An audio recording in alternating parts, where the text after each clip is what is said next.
Hello, everyone, and welcome to the Canadian Geekcast. This is episode 18, and this is another one of those odd episodes where I'm hosting it, and I'm your main host, Dennis, if you didn't remember. It's been a while. That nice last refresher. that last episode I hosted was really good, in my opinion. It was. No bias or anything. Yeah. And today I am joined by Steph. Sup, everybody? I'm back. Steve. What up? I just gotta say, anytime you start out and you do this, the slow I'm always on the edge. I'm like, who is he gonna pick? Is it me or Steph? Okay. Josh. Howdy do. And last episode I teased that we were gonna have our first interview guest host for this episode. Well, for this episode, but for the podcast overall. Today we are joined by Tyler Hodgkinson of Digital Circus. Hey! Not necessary, but thank you. I'll take it every day. Yeah. So, just before we get into the whole rigmarole, Matt isn't here because he's on vacation again. With his family.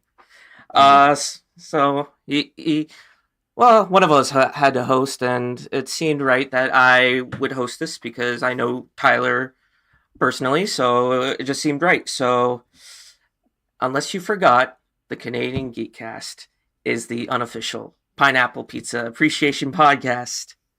Never forget it.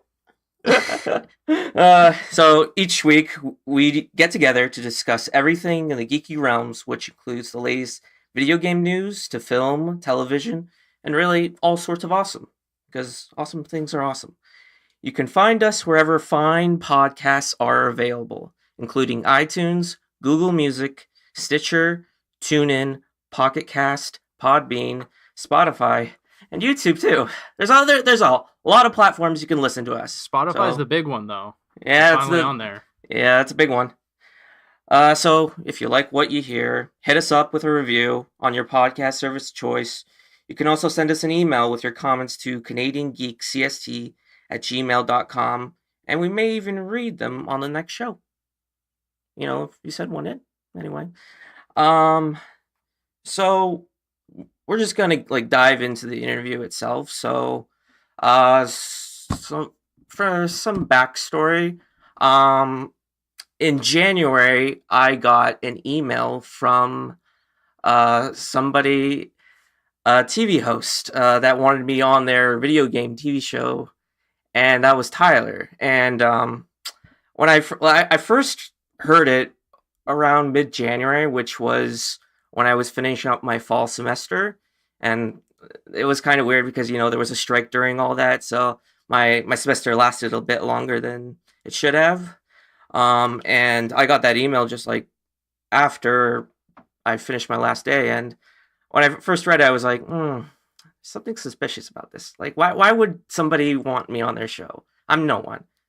And after thinking about it, I called him. Well, I called him, but I DM'd him on Twitter, and we got this rolling, and I went on a show. It was a good time. I really never been at a Rogers TV station. It was kind of a cool experience. So, it was a cool kind of thing that I was like, oh, this is cool. And it kind of in some way maybe motivated me to do a podcast more. So I just getting used to talking, hosting and whatnot. So, with that intro out of the way, I guess I'll just start off with the question for Tyler. What exactly is Digital Circus? Oh, man.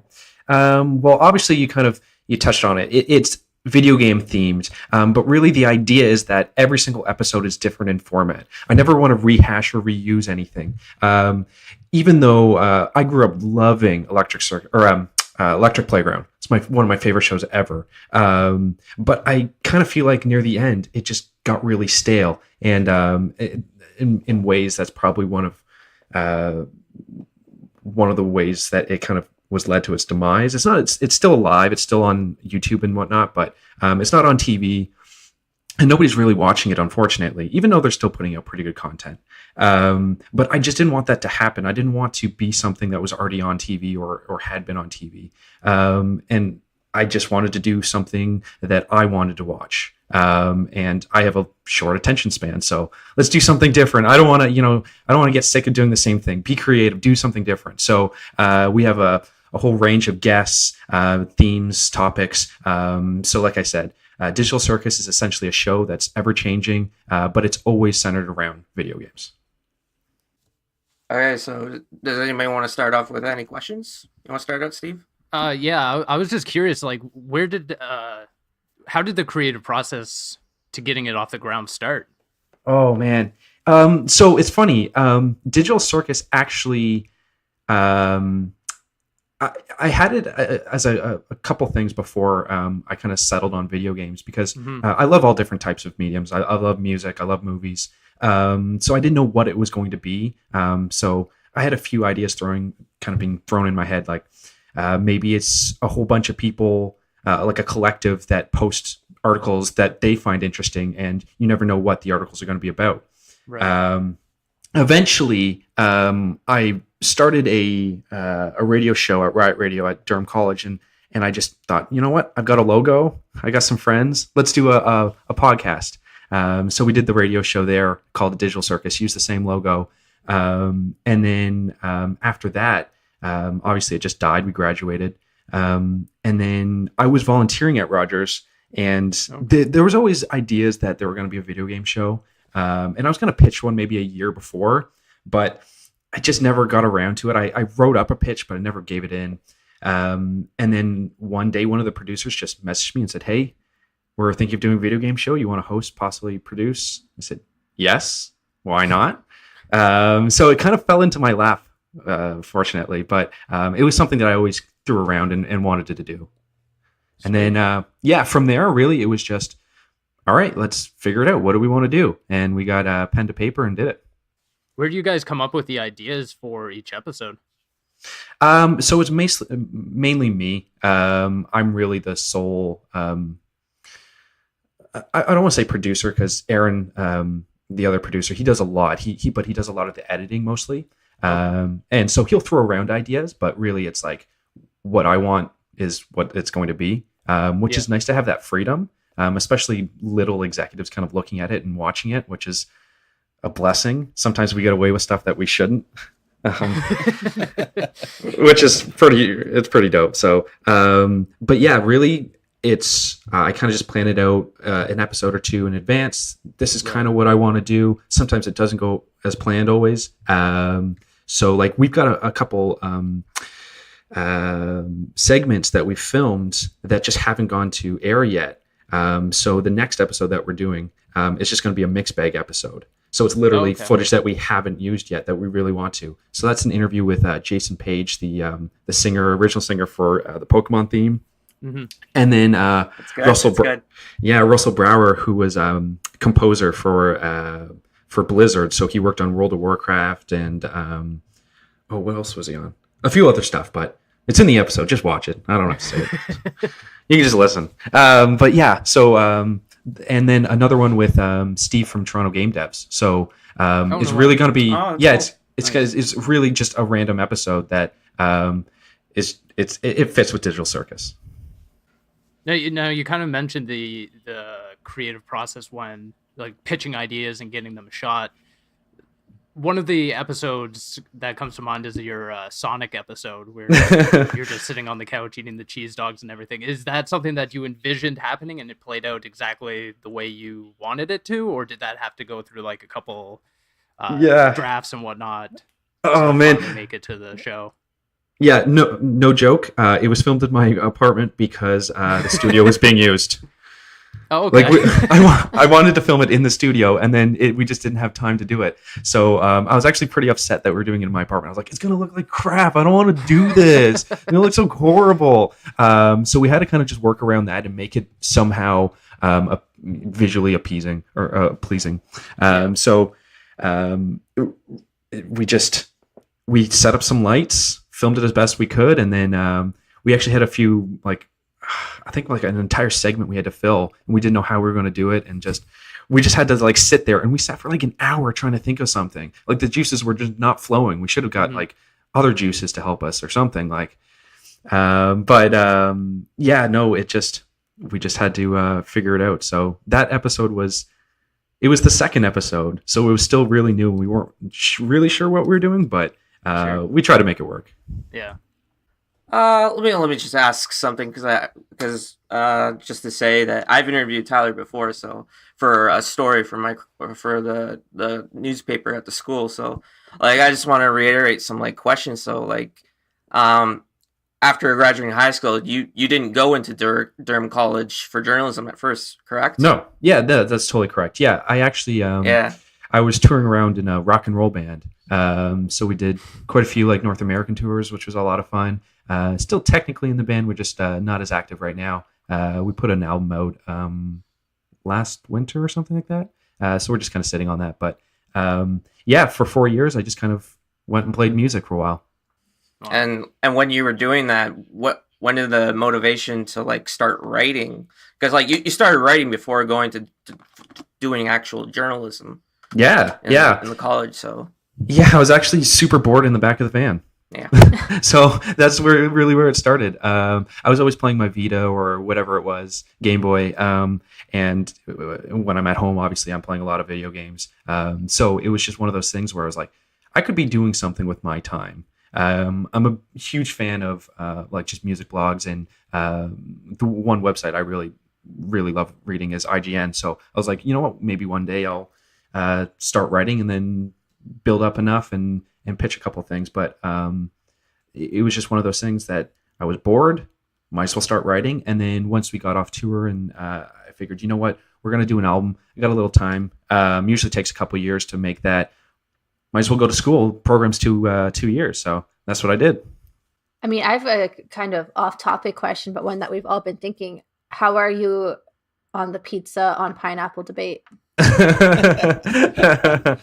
Okay. I love pizza. I don't eat it as much as I used to because I eat really healthy now. But I say eat what you want. I don't mind it on pizza, but I would never willingly order it. So you're in the same. You're Switzerland with me. Welcome. I am to Switzerland Island. Yes, exactly. I'm Switzerland. Well, Switzerland's not an island, but welcome to Switzerland. Oh, thank you very much. Okay. I enjoyed the Got flag. that question out. So Hey, it was an important question, needed to be answered. Yeah, I do appreciate you taking that away. Yeah. I don't know if this is like this is sacrilegious or something, but I really when I order pizza, it's just cheese. That's all I order. I don't think it's sacrilege. No, it's not. It's like cheese. Cheese is pretty good. Like if I'm just getting a basic pizza, it's just probably pepperoni, unless like the toppings get really expensive. So I'll probably just go for the pepperoni. Exactly. Myself. That's literally the reason why I eat cheese pizza. Yeah. It's because I don't want to order toppings because they're more money. Yeah. Yes. More expensive. Yeah. GTA is expensive around here. Yeah, it is. Was there a person who actually pushed you to go take journalism school? Yeah, 100%. It was Victor Lucas from Electric Playground. Because I had started writing for a website called Pop Shifter. And I was doing music first, writing reviews of albums and opinion on different things. And then I started writing for Game Focus, which was, I don't think they have the English version anymore, but now they have a French version still up and running. And for Game Focus, I went to, where was it? Canadian Video Game Awards to cover it. And I knew Sean Hatton, who used to be on Electric Playground, because his wife is the one who runs Pop Shifter. So there's still that connection there. So, I talked with Sean a lot, and he kind of encouraged me a little bit, and helped me out. But then, so I went and saw him, and he was with Victor. So I started talking to Victor Lucas, and that's when he told me, you know what, like, go to school. That's all I can say. Go to school, learn the trade, learn as much as you can, and then come back and see what you can do. So that's really, it was Victor Lucas who kind of looked me dead in the eye and said, like, just go to school and do it, get it over with. So I did. That's sweet. Yeah, it was totally cool because someone that I looked up to as a kid, this guy talking about video games for a living. That's so cool. Was the one that was kind of pushing me. So that was a kick. Yeah, it's hard to say no to something like that. Yeah. Given the amount of resources and possibilities you have with Digital Circus, where do you see it going in the future? That's a really good question. I mean, like, there are a lot of things I can do. Obviously, with the internet and YouTube, I'd like to branch out and do a little more kind of off Rogers things, just because I can do what I want. I can do maybe some just live Let's Plays or more interviews, just stuff on my own. That I don't need the big camera crew, and well, not that we have a big camera crew, but all the expensive stuff and all the lights and whatnot. Just kind of do it a little lower budget, but still try and make it work. I kind of see it going that direction. I don't know how long the show will last. I feel like it'll probably go as long as that I want it to, just because it's one of the shows that I know does pretty well in terms of ratings. Not that there's a whole lot of people watching Rogers, but it's one of the better ones. Super inexpensive to make. Right. So it's really kind of when I feel like I'm done, I feel like I've said all I can say, then I maybe I'll call it. But it's hard to say what the future will be because I'm having fun with it right now. Trying to do different things, and I don't know. Yeah. So I'm seeing here on your Twitter that you don't really like God of War. Oh, that was one of my questions. Yeah, I don't. It's like I'm a closet God of War disliker. Like is it? It's. I don't know. It's not a. It's a fine game. It's good. I reviewed it for the show, and I did say like a lot of great things about it. I said it's a fantastic game. It's just not for me.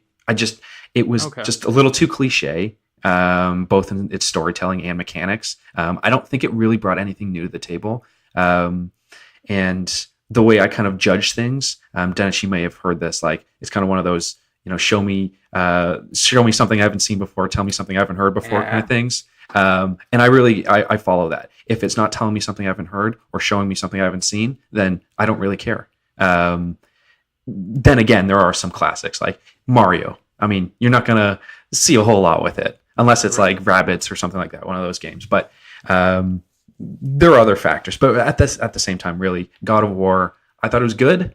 I can respect it. I do think it's like pretty close to a masterpiece. It's just not for me. So what would be some games that have done that for you this year? Oh, this year? Oh, geez. What came out this year? It's been that good, huh? What if I love? Oh, well, I've always been a Mario Tennis fan, so I'm still loving that. Yeah. I don't know. I don't even remember what's come out this year. Shootout stuff. I'll see if I played there's it. been a lot. It's been a big year. I always get the years mixed up. Like I was gonna say Horizon, but I was like, that's last year. Yeah, it was. Where do you do most of your gaming? Do you have one platform in particular that you tend to go to more often than others, or? Oh yeah, definitely not my Xbox. I barely boot that thing up. No, I play mostly on PlayStation. But I do love my Switch because I'm on the road quite a bit. I'm traveling, so I love my Switch. Unless it's like an exclusive, I don't buy it on the Switch. I'm not going to buy NBA on Switch because it's going to be garbage. Especially or wrestling. I'm a big wrestling fan. I'm training to be a wrestler right now. That's how I spend my night sometimes. Nice. So I love the wrestling games, but not on the Switch. No. Yeah, that the one from last year was like the WE 2K was like not good. It was just like they tried, but it just apparently it's like just broken, like broken, like child's arm broken. Yeah, it's gold for like all the gifs online for how broken it is, though. Yeah. So yeah, one of those games I definitely would buy on my PlayStation. So PlayStation is my home base, is what I say. Fair enough. Okay. So it'd be like your game or franchise of all time. Why are you doing this to me? Is it cheating to say Mario? No, Like no, not really. No. like Mario franchise, just I don't know. It's such a warm place. Is that something you grew up with playing Mario? Oh, for sure. Yeah. I mean, Yeah. my first, my first gaming experience is probably on PC. But, and then I got a Sega Genesis, which is the name of my cat, by the way. So if you hear meowing in the background, it's either Sega Genesis or we just got Freddie Mercury, who we've had for a few days. He likes to sing. He's a very vocal cat, so that's why we call him Freddie Mercury. Sega Genesis is just a dope name, so that's why we just chose it. It's hard to argue with that. Yeah, but Is there a particular type of Mario game that you like the best? Like, do you like the Galaxy style? Do you like 100%. the Yeah, retro Galaxy platformer? Galaxy #1 is my favorite game of all time. Yeah. A lot of people love 2. I don't know. I don't know what it's like here. You guys like 2 better? Like, I always thought 1 was the better game.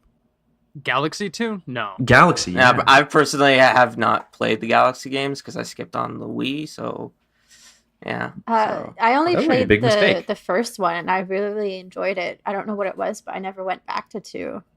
Yeah, they built off of 1. It's nice, but there's no story to it.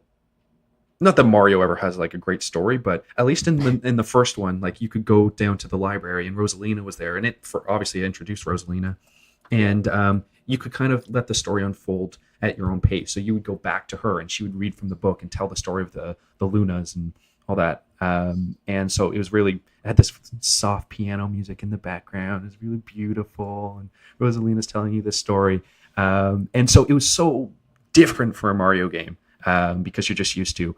I'm Bowser. I take Peach, and Mario goes and saves her. So up until that point, like you hadn't really gotten a Mario game that added something new, at least in a while. Anyone have any other questions? Yeah, talk us through being a Pee Wee Herman super fan. Oh man, thank you. I know that That's you guys amazing. talk about like video games mostly, but Yeah. that's true, right? Yeah, kind of everything, right? But Pee Wee Herman, thank you very much for asking that question. No, I can talk about Pee Wee Herman literally all day, like all the time. And I'm super excited because #1 on my bucket list, literally #1, is to meet Paul Rubens, who's Pee Wee Herman, and he's Right. coming to Fan Expo in Toronto this year. So I'm like, literally, my mind is You must blowing. be on cloud 9. Oh, you don't even Yeah. know.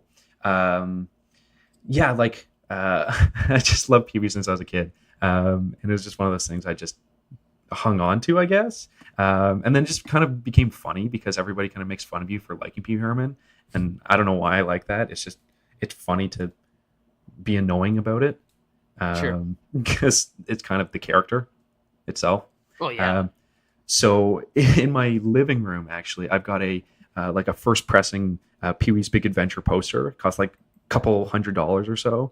It's like framed in special frame. It's in my living room. So like when That's you awesome. walk in, yeah, you see it. And actually, I haven't hung it yet, but on there's a pillar right when you walk into my apartment, and it's kind of bare right now. But I got a commission made.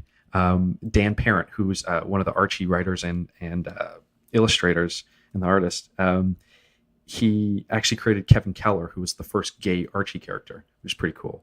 I got him to do a commission of Pee Wee Herman as an Archie character. And so Oh. it's That's not good. That's good. it's not framed yet, but I have it. And so I'm going to frame it, and literally as you open the apartment door, it's right there in front of you. Yeah. It's like just like the Amazing. dumbest thing in the world. So good. That's but- awesome. I used to watch Pee Wee Herman all the time when I was a kid. Yeah. And it was a little distressing, I guess you could say, when I found out he got arrested for some bad things at a Yeah. movie theater. I mean, it was an adult movie theater, Yeah. so I mean, I'm gonna give him a little credit on that one. And then there was the whole child porn thing, but there was, I mean, What? it was okay. In like, it was like 2002, I think, or maybe 2002 or so. He grew up beside a circus, so obviously he's just a weird guy. Right. And so he's really loved like old time circusy things, just really anything antique. So the story is that he has a photograph or a painting of a 16-year-old in underwear, like he was a strong man, like a child strong man. and Wow. and it was at the time they thought it was considered child pornography because the guy was 16. He wasn't naked, but it was like sort of suggestive because it was like muscles and anyways, it was just literally in Gotcha. his basement apparently. So it was later dropped, but I mean, forever now it's like Pee Wee Herman, wasn't he a pedophile? I was like, no, he wasn't a pedophile. Right. He just had a TV show about kids and sort of had child pornography charges, but but I mean, either way, I mean, it's not great, but he sort of bounced back a little bit, not fully. I would say so. He had that Netflix movie. he's been Yeah. in Gotham. The Broadway show too. If I was a little older at that time, I would have just gone for the trip because I go to New York a lot now. But yeah, he did a full Pee Wee's Playhouse Broadway show, and like Oh wow. the whole set was like the Playhouse and had like Mhm. all the characters. And the first time he brought those characters back since whenever the show ended, what 90, 91 or so. Was So Lawrence Something like Fishburne part of that too? was Lawrence Fishburne part? Is that what he asked? Yeah, was Lawrence Fishburne part of that show as well? He wasn't. I'm trying to think if there's Wasn't anybody. he the cowboy? Oh yeah, Cowboy Curtis. Yeah. Yeah. I think the only noteworthy person that was really in it was what's his name? Seth Meyers' brother. Oh, Josh Myers. Josh Myers. He was in That 70s Show, right? Yeah. Yeah. Josh Myers was in it. So like okay. nobody really noteworthy, but I mean, you're not going for Josh Myers or someone else. You're going for For- Paul Rubens and Pee Wee Herman. Yeah. But if Lawrence Fishburne was in it, yeah, definitely that would be like hot ticket. So I just have like one last question, just to turn it back to Digital Circus.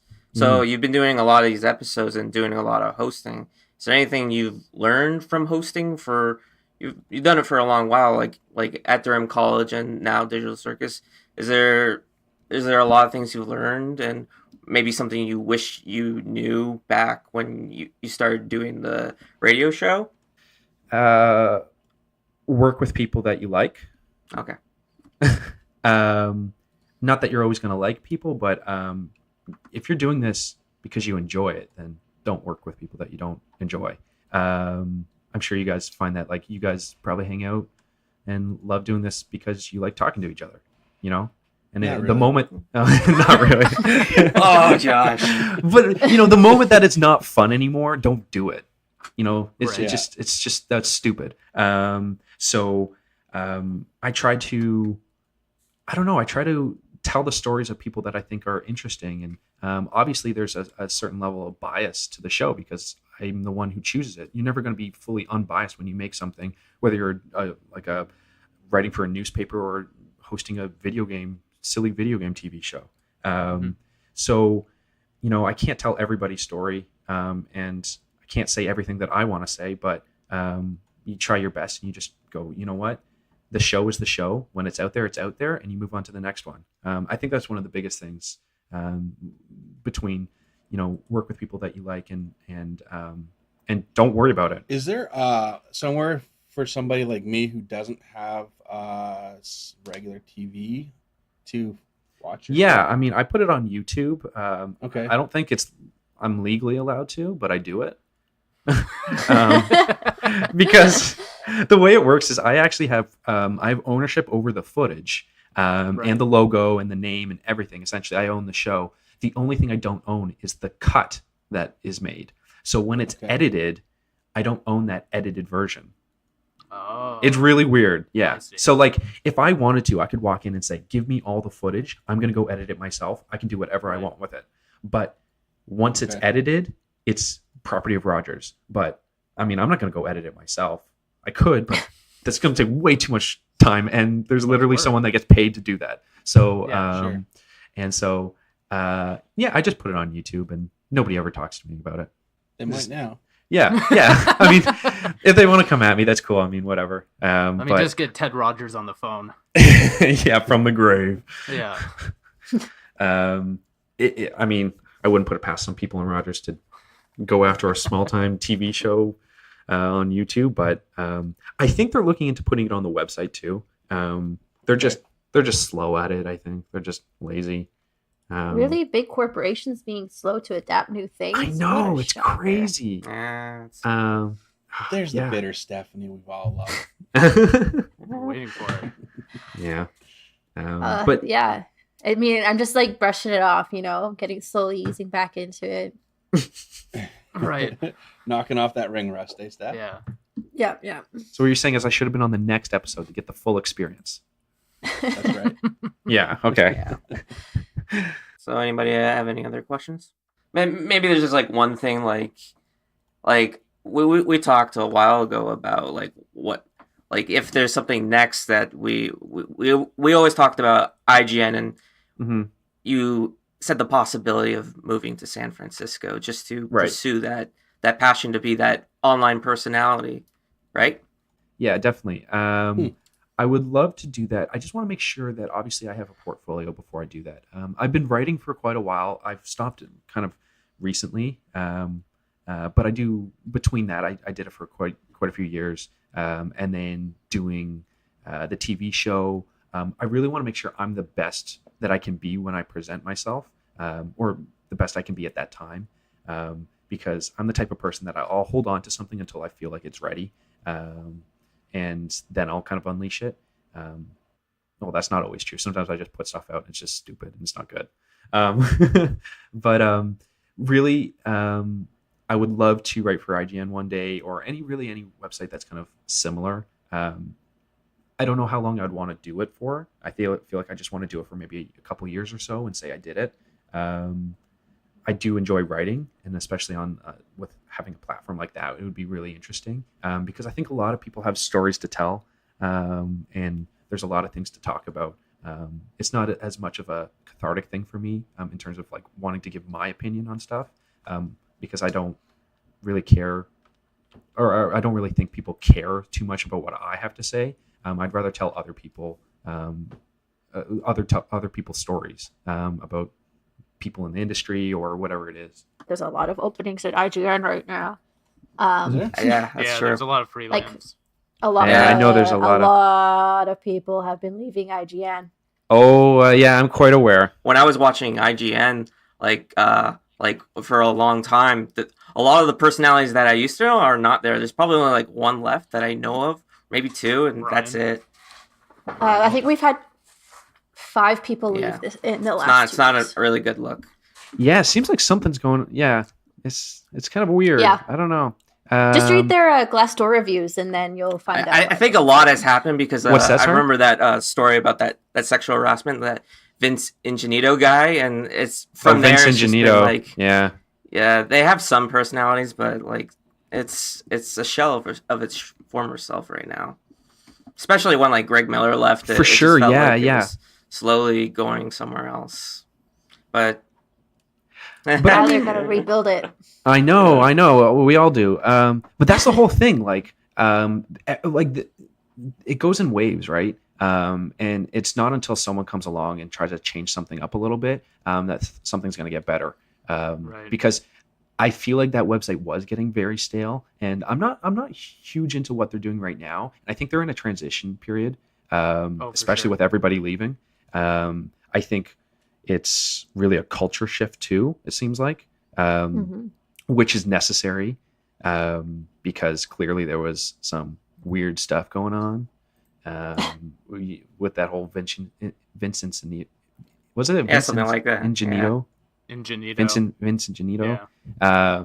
I mean, not to slag the guy because he can't defend himself, or that he's even going to hear this, but I always got the weird vibe from him. But yeah, hearing that story, and then just some of the other stuff coming out of it, it's like in need of a major culture change, and really a content change too, because this industry changes so much, and if you don't adapt, then you're going to get left behind. So I think they're in that kind of purgatory state right now.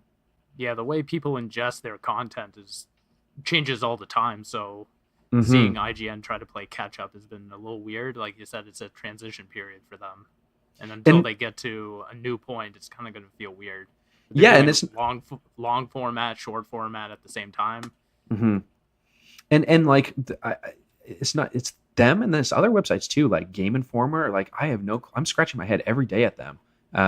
Like some of the articles that come out, I'm like, did a 3-year-old write this? You know, like literally basic stuff. But I think the quality of some of the articles on IGN are still up there. I just think they're just in a funny period. They don't know what they want to be. But I mean, I'm always willing to. That's why I do want to write for a website like that, because I feel like at some point I would have something that I can offer that.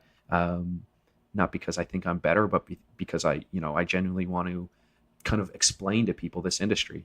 Because I think there's this pocket, this void that's been created between some video game fans and writers specifically, because there's a certain theme going around, particularly in politics, about fake news, and I think that's really trickled into video games and video game journalism, and that's such a shame. Yeah, I was gonna say, like, do you feel like some folks, they've got, I mean, this is just like whisperings and things I've seen around Twitter, that there's more distrust in like these video game review websites, and a lot of people are going to more like Let's Players or people online. Like, do you feel that, or have heard that at all?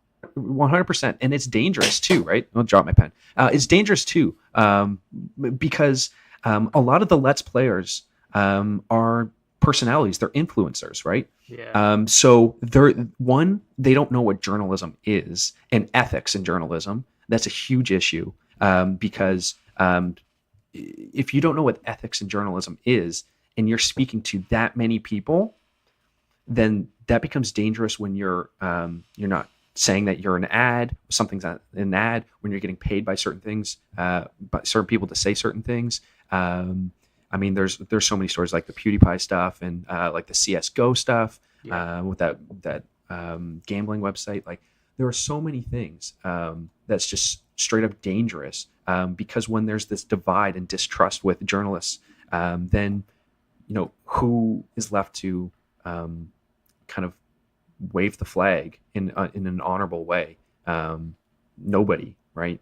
Who can you trust? I mean, I think that's why it's interesting when guys like Greg Miller do leave IGN, and they start their own kind of company, and people trust them. So it's weird. I don't know. We're in a weird state. Yeah, I think we are like in a weird state, because this is a question I asked like another game journalist I know. It was like, influencers are not going to take over. There's always going to be game journalists, I believe, and like, we're in a weird state with journalism as a whole. What's real, what's fake. But I always feel like people are going to want to know the news, and they're always going to turn to the journalism. I believe so. I want to think that, but you have to understand that we're much different than people that are coming up right now, like kids. Whereas we grew up with television, with cable TV. Well, most of us at least. But kids now are growing up literally almost exclusively on Netflix or YouTube, and more so YouTube. They're leaning towards YouTube. So unless these people on YouTube are like these big personalities are ethical and educational in a way, then where are these people going to learn this information, and who are they going to start trusting, right? When are they going to learn that the journalist typically, I don't want to say typically, but sometimes is more respectable and honest? Where do you learn that? It's tough. Yeah, we really need, like, bless his soul, rest in peace, Total Biscuit, who really pushed for the ethics in the streamers and influencer side. He was always a very strong voice with like, if it's an ad, say it's an ad, and he would always call people out for being like the large channels and being like, this was not obvious, this was paid for. Right. And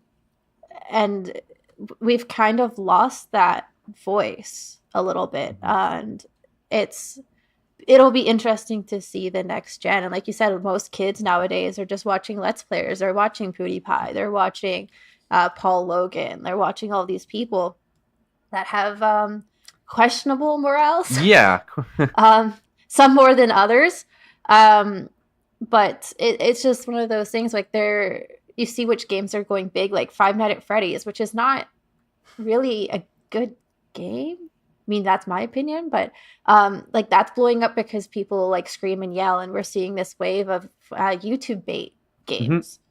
which generally are not very good, but they blow up because, oh, this or that Let's Player Right. covered it. Yeah. It's kind of It's sad. Like, I don't want to see games go to that in future. I mean, I think we're okay right now because fortunately we're still the ones that have the money in the for video games. But in the next 10 years or so, it'll be interesting to see how that shifts towards more mobile, more YouTube bait. I agree. Yeah, it's a weird time, but I'm excited for the future. Needless to say, I like to be optimistic, but also realistic at the same time. But I think it takes people like us that can acknowledge that right now and just try to move forward and be like, you know what, let's just be wary of what's coming and try to combat something that you don't deem as appropriate. It's really, I think, that simple. Yeah, I think that's a good point to end on for this interview topic, unless anybody has any other questions. So yeah, this was a very good idea to do an interview with you because we have some things to learn about, interviewing as well.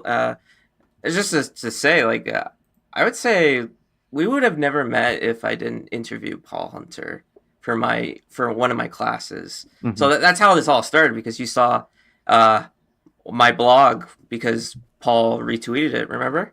You remember that? Yeah. Mm-hmm. That's it. Yep. That's exactly it. Yeah.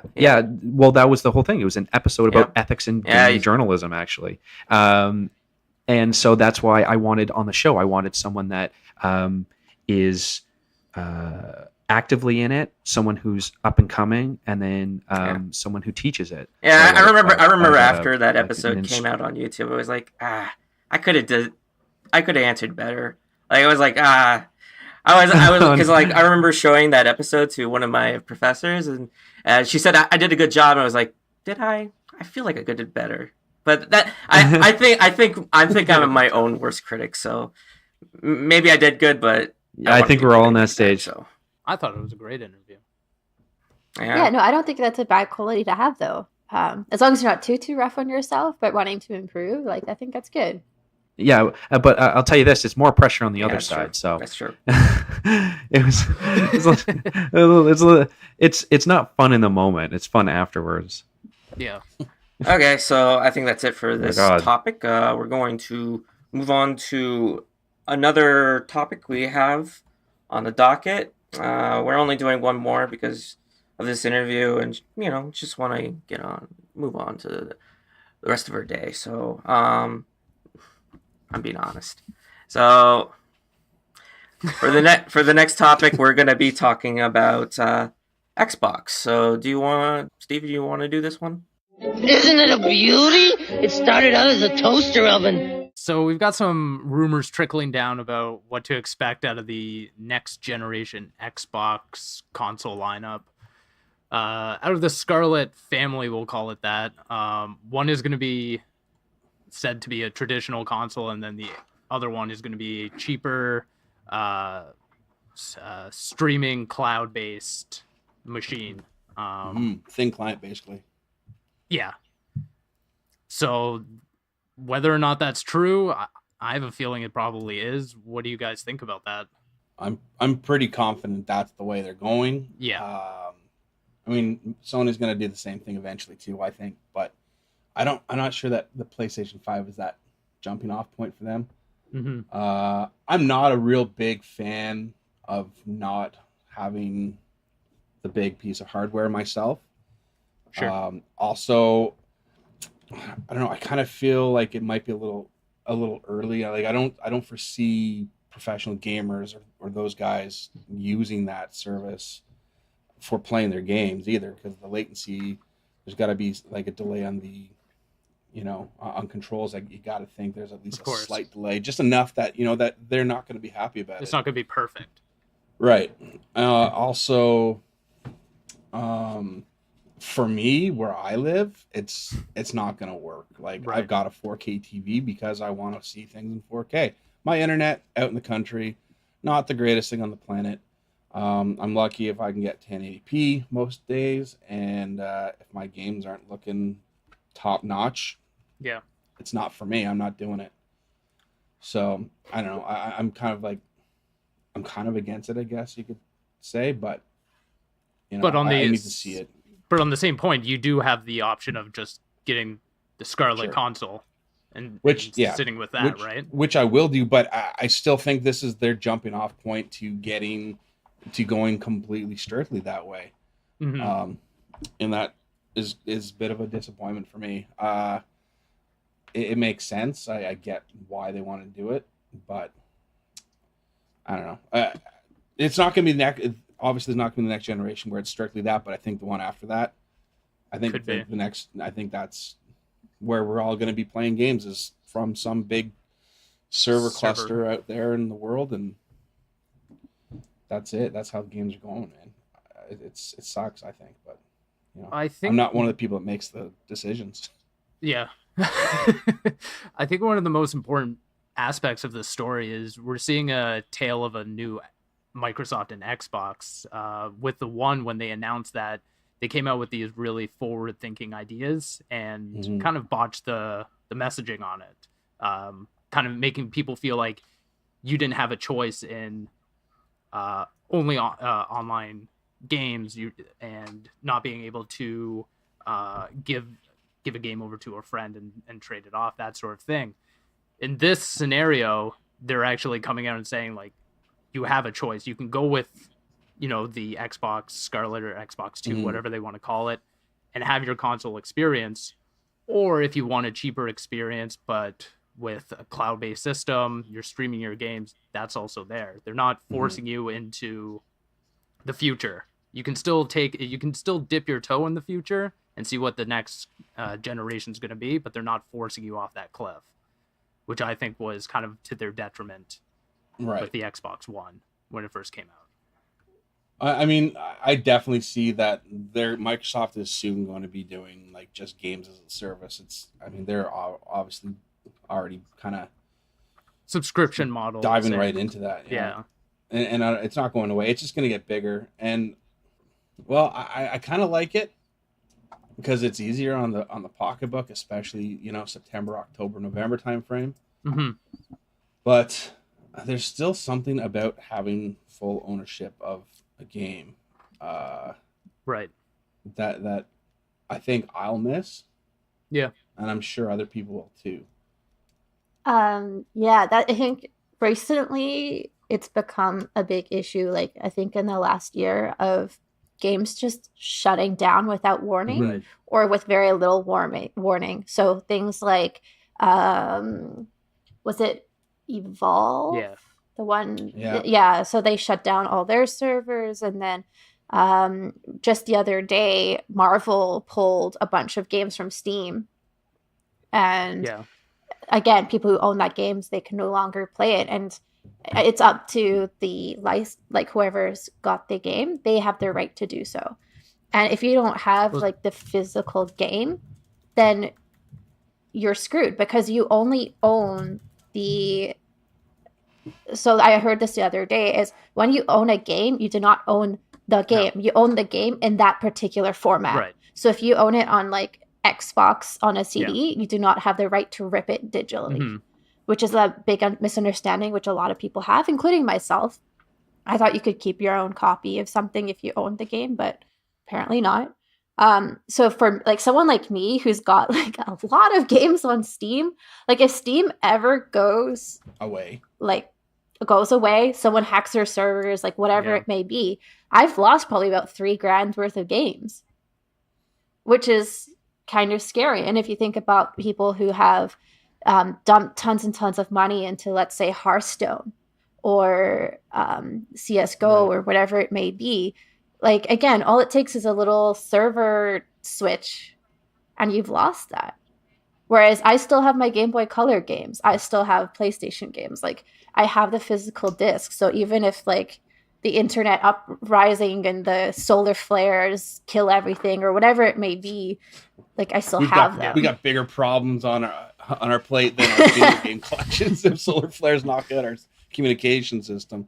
Well, I mean, yeah, but at least I'll be happy. So there are obviously exceptions to the rule, though. I remember a while ago, probably earlier this year, there was the big hubbub about GTA 4 and how they were actually able to go into the game, even if you had the disc, and edit the soundtrack on the game because the licenses got revoked on some songs. So even if you had the physical disc, next time you popped it in, the game soundtrack would be totally different. Yeah.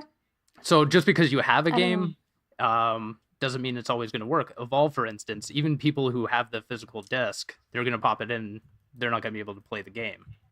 Yeah, and I think that really talks to like the cloud-based, like server-based games versus just having everything on the disc. It's kind of scary, and I've even thinking of my Switch nowadays. Like, I don't really know how it works. Like, if my Switch up and died tomorrow, can I reinstall the games I've bought on a new Switch next time I buy it? Yes. Only on one. Okay. So if you have 2 Switches at home, you can't download the same game on both Switches. You can only have like one home Switch. Let's call it that, like quote unquote. So Josh, for instance, his Switch died. When he gets his replacement, he logs into his profile. He can re-download those. If he gets another one for his wife or daughter or anything, his profile can't be on 2 separate Switches. It can't? No. Why? I don't know. That's a load of shit because I have multiple Xboxes, as you know, and I have my profile on both of them, and I can log into one and be like, and I can log into one. My daughter can use the other one and use the games that I purchase under my profile. No. Nintendo doesn't let you do that? You can't. No, you can't have 2 active profiles. Yeah, I mean, I'm not going to give them a pass because this is really like, I wouldn't say their first foray into the online, but they're learning, I guess. I don't know. It's just it's a weird thing. I don't have 2 Switches, but for people who have that kind of need extra Switches for just the family's sake, it's kind of weird. Right. Again, I find it weird it doesn't take more of the Steam approach to games where it's like the family pass. You can link up to, I think, 4 or 5 accounts, and then you can see someone else's library, but only one person can play the game at a time. That's yeah. So it's just like, yeah, it's been kind of weird to see that for sure. So the Switch, but yeah, going back to like the Xbox, it's just like Josh was saying, like Lord knows internet in Canada is absolute hot garbage. It's unreliable. It goes down all the time, and it's not everyone can afford the price tag of good internet. I mean, mine's almost like $100 a month. Mine's $150, and I live in the country.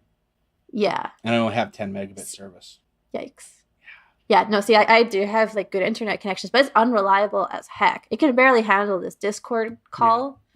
Some days, and I did have the Steam Link going yesterday, which is basically like Chromecast for Steam, and I was shocked that it was running. But I mean, for my setup, I can't hardwire my any of my stuff by my television behind me to my router because they're about 20 meters apart, and there's no connection by my TV. So everything that would have like the Xbox system would have to be over wireless. Right. Or run. And if you're trying to stream games. Yeah, that's kind of what I do, because I remember when we first started doing this podcast, I tried doing Discord chat just from wireless, and that was, no bueno. It wasn't good at all. So I have like my router is just like right here or so, and I have it hook up to my my computer and my PS4. So that's the problem I have with game streaming. I'm a PlayStation guy, so when that PlayStation Now came out, it was not good. I don't like the idea of game streaming at all. Especially with the internet infrastructure, not just in Canada, but just anywhere that isn't Korea, basically, kind of sucks. Especially North America. So yeah, I don't like the idea of game streaming. I always like having, if you're gonna do a game streaming, should be like Xbox Game Pass. If you're gonna do streaming, just make it an option. Yeah, make it an option to download it as well. That's why I don't like PlayStation Now, because they don't make an option to download these PlayStation 3 games that we could, not get that HD option, but at least we would have it. But I don't know. Yeah, PlayStation Now did not work for me at all. It was, and I have it it would load up the game, and then I'd like press a button, and I'm like, go.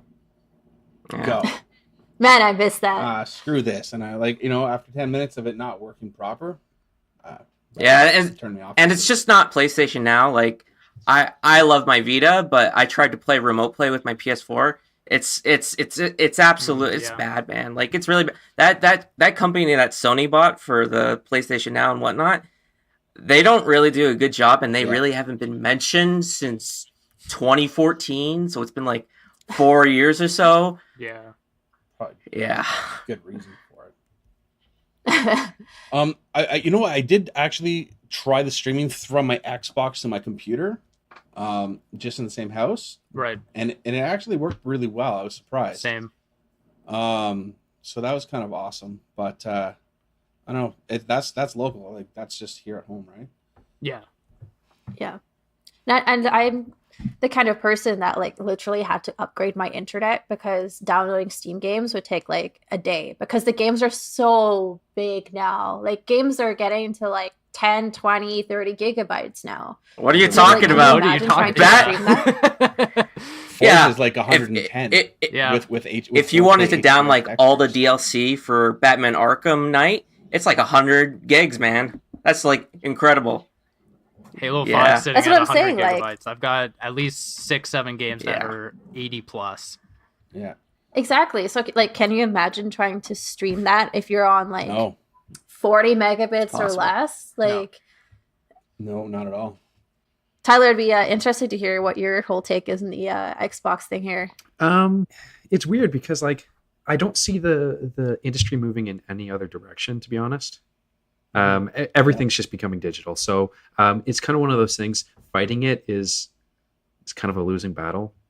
Sure. But I mean, at the same time, I'm the type of person that I love physical media, so I have multiple bookshelves of all my games and proudly display them. I like holding the disc and looking at the box art and having it almost like it's a trophy, you know. So I'm going to try and fight it as long as I can, but it's gonna come eventually. The streaming only gaming systems, it's gonna happen. It's just I don't think it's ready yet. I don't think it's there. And I think that's why Xbox is kind of they're dipping their toes in it rather than just jumping in the whole river or ocean, I guess. Really, it's kind of a different like if you compare like when we were first hearing about the Xbox One to this Xbox, it's like it's a little different because they were all saying like it was originally, I remember hearing it was like going to be an all digital console, and there was like tons of backlash, and it's just interesting. Like they're trying to dip their toe in game streaming, but they're not going all in on it though at the same time, which I think is smart. Oh, absolutely. But I mean, I think it's an interesting argument too. So people who can't afford the full console and are looking to, like, let's say, cheap out or get a cheaper machine for the streaming, if they can't afford the full like console, are they affording good internet speeds? I think that's an interesting question to ask because at least, again, here in Canada, like, you have to have hella money to have good internet. I feel like it's kind of one of those things where that is more geared towards people like kids, maybe. Like, sure, not kids, but somebody who doesn't necessarily have like a full-time like big person job type thing, you know, like the 13-year-old kid who wants to play video games, but his parents are like, well, we're not going to buy it for you. You got to pay for yourself. So, you know, he goes and or the guys that only play Madden once. Saves his Christmas money and birthday money and pays for it, sort of thing. That's how I see them. Either that or the people that buy systems for like one game. There's people that buy an Xbox just Call of Duty, just to play the new Madden. Yeah. You mean me? Right? Sure. You mean me buying a PS4 for Spyro? I don't know what you're talking about. What I'm really interested to see is because like Xbox or in Microsoft, Phil Spencer was talking about how they kind of want to move the gaming consoles in general to almost an annual base. So like phones, right? You kind of had mentioned that. It was a while back. And he just said like, yeah, I heard that too. They hinted at it being modular, so being able to just have the Xbox, and then every so often you would replace, the teraflops or whatever you want. Or Yeah, I hear Steph laughing. It basically sounds like a PC at that point, right? Yeah. Yeah. Right. Yeah, again, it's one of those things where it's like, okay, I think you're a little bit too late for this because people are already talking about fatigue of having like a bajillion different subscription services. I mean, I kind of borrowed Netflix from my boyfriend, and then I pay for Crunchyroll. And I mean, I'm trying to think what else I have, but like at one point, I have Humble Bundle monthly as well. Like, I'm sure other people have other things as well. Like other people have like Amazon Prime and all this other stuff. It's like, how much until we have had enough as consumers? Like if they'd come out before, I mean, last year or even the year before, I think it would have been better. But by the time they come out with this, I wonder if consumers will be like, look, I'm already paying for 20 different services. Like, come on. Soon you're going to be paying for Disney too. Yeah. Yeah. Because Disney's launching their service later this year, I think. Isn't DC also doing one too? DC drops one this fall. They haven't announced the Canada version, but it's coming. It's just like, it's weird. Like we still live in a world where there's like these TV packages, but we're getting to a point that we kind of need like this streaming package for all these things, because it's getting ridiculous at this point of how many streaming services are out there. Careful what you ask for though, Dennis, because I'm pretty sure providers are going to start doing that up here soon. Oh, very soon. I even subscribe to Marvel Unlimited, so it's like comics, right? Mm-hmm. So there's literally a subscription service for everything at this point. And it's only going to get worse. You're going to be paying for everything. We're going to be paying way more for content than we ever have. I agree with you 100%. And I see it coming from our wonderful big three internet providers here in Canada, where they're going to start charging. You're going to have internet services based on what content you plan to have and things like. Well, so far it's illegal because we still have net neutrality. Once that goes away, then that's a possibility. It's coming. We're very lucky. We're our prime minister. Whoa, I almost said president. Real good Canadian. Guess who's an immigrant? But yeah, our prime minister is very much like for net neutrality currently, and he's just like a very big advocate for it. I mean, whether you love or hate him, at least he's got that going for him. And he's got really nice hair too. And plus he's handsome. Yeah. He's real dreamy. Yeah. He's very, very handsome. So but yeah, like we're lucky that this current one does, but I mean, who knows in the future, right? It's a question we have to ask ourselves. Like this is probably something that's coming in the next decade, maybe even less. I mean, I think we're gonna watch what happens in the States because they've been battling this for a while, and it's already taken place, I think, in some places in Europe, right? Where they have those streaming packages. Mm-hmm. Do they? In Europe? Yep. Yeah.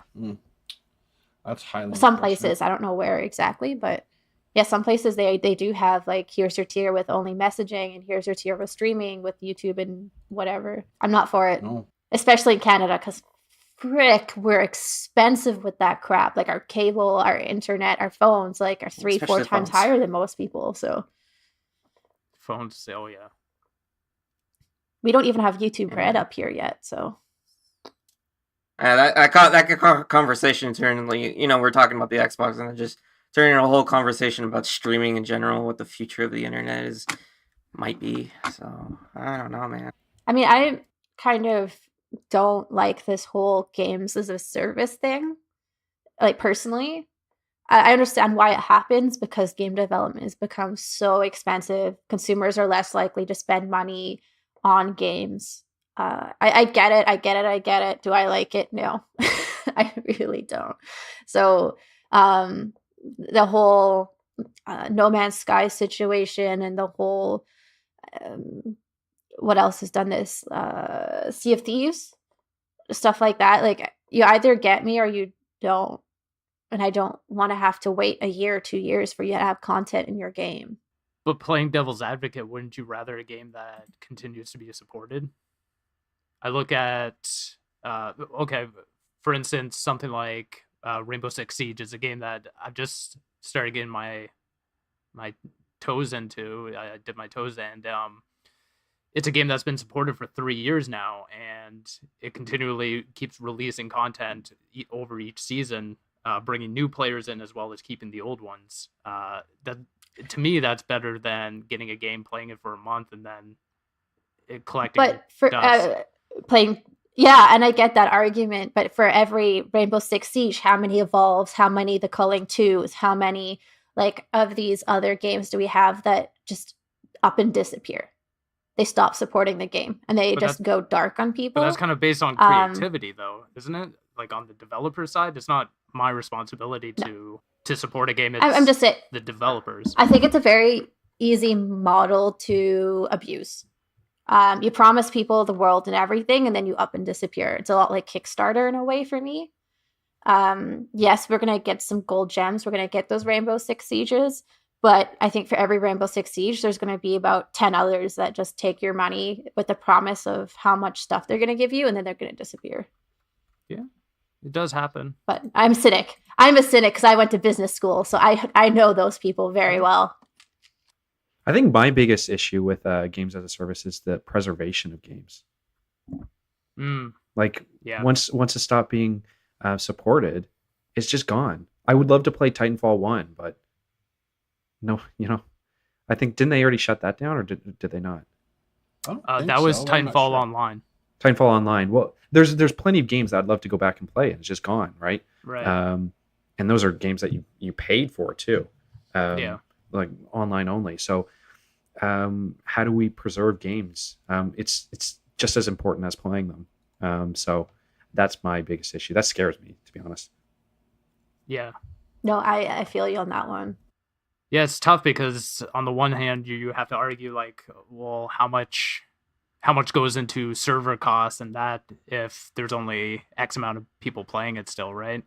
And then justifying that investment. It's hard as a consumer of a lot of games that, have been abandoned by the community. It's hard to justify why a developer would keep it open, but at the same time, wish that it would be still open so I could play it, right? Yeah. At least before you ditch your game, give us some kind of server hosting capabilities. So back in the day when, actually you can still host Minecraft servers on your own computer, or when people did that original WoW server, which was shut down, but let people give the ability to people to host their own before you up and disappear. That's all I think we should ask as consumers. You maniac! Up next is our next topic is our game releases of the week. So these I've looked up tons of games that are coming up across the internet as well. So these are the games coming out on the week of July 30th to August 3rd. So here we go. Starting with July 31st, Sea of Thieves. Speaking of Sea of Thieves, to be honest, their Cursed Sales update is coming to Xbox One, PC that day. Then Chasm is coming to PC, PS4, and PS Vita. After that, South Park: The Fractured Butthole. Bring the Crutch DLC is coming to PC, PS4, Xbox One, and Nintendo Switch. Moving on to the next one is 1979 Revolution Black Friday is coming to PS4 that day, as well as it's coming to Nintendo Switch on August 2nd and Xbox One on August 3rd. After that, Castaway Paradise is coming to PS4 and Xbox One. Okay. After that, The Sims Cats and Dogs expansion pack is coming to PS4 and Xbox One. After that, #WarGames is coming to Xbox One.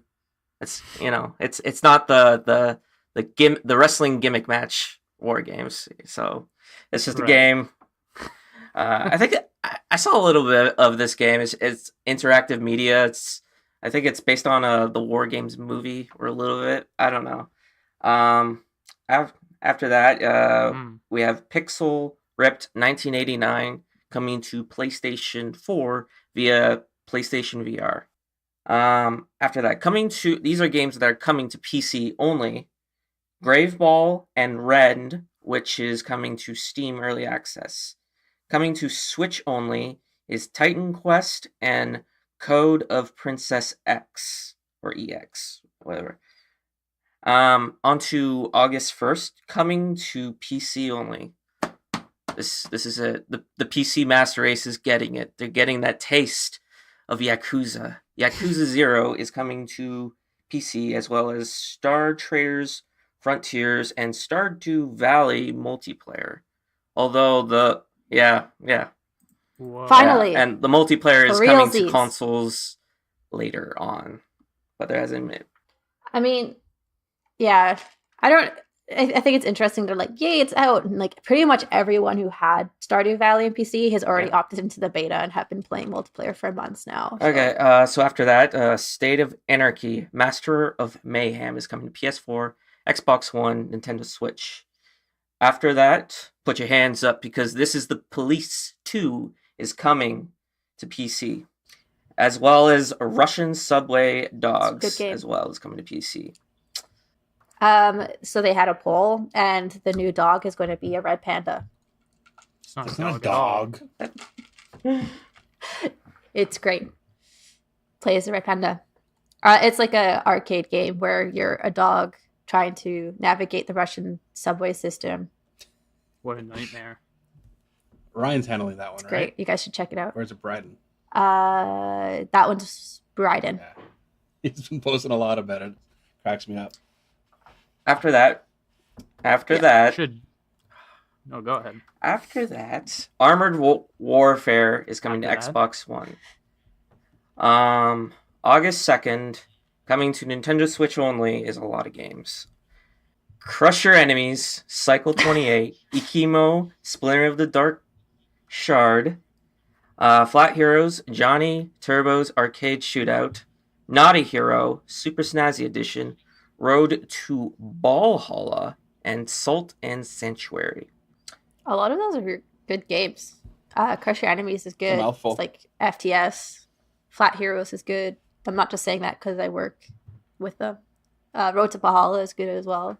Okay, after that, so there is a Call of Duty Black Ops 4 private multiplayer beta happening between August 3rd to the 6th for PS4 only. So that's happening if you're. I think this is only for people. Yeah, pre-order. Pre-order?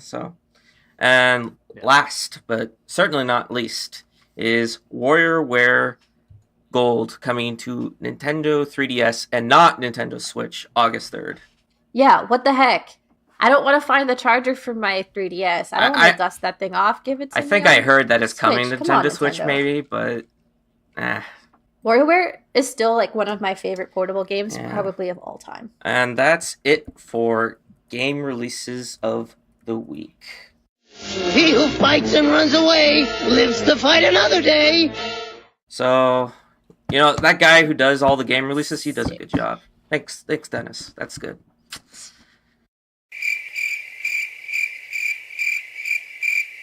So, anyway, that about wraps it up for this episode of the Canadian Geekcast.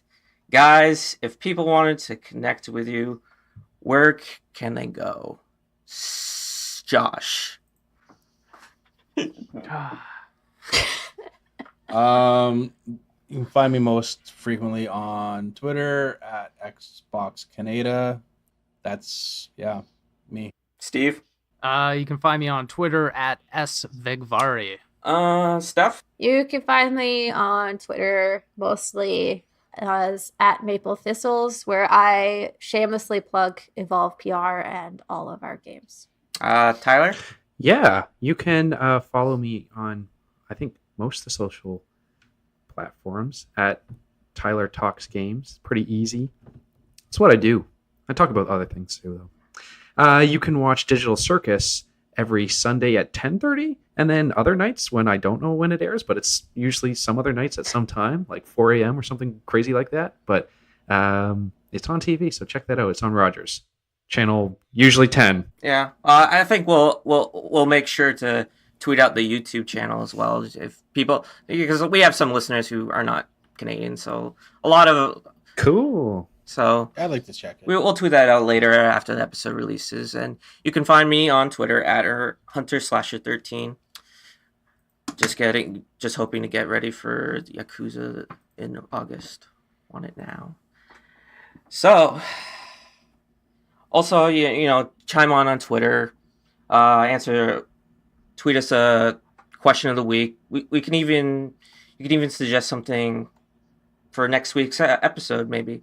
So please tune in next week, where we'll discuss more things geeky, and why Yakuza is like the greatest series to play right now. Like the Yakuza station is coming. Also, pineapple pizza is pretty good. Is pretty good as The well. worst. See you later. Bye. Bye. Later.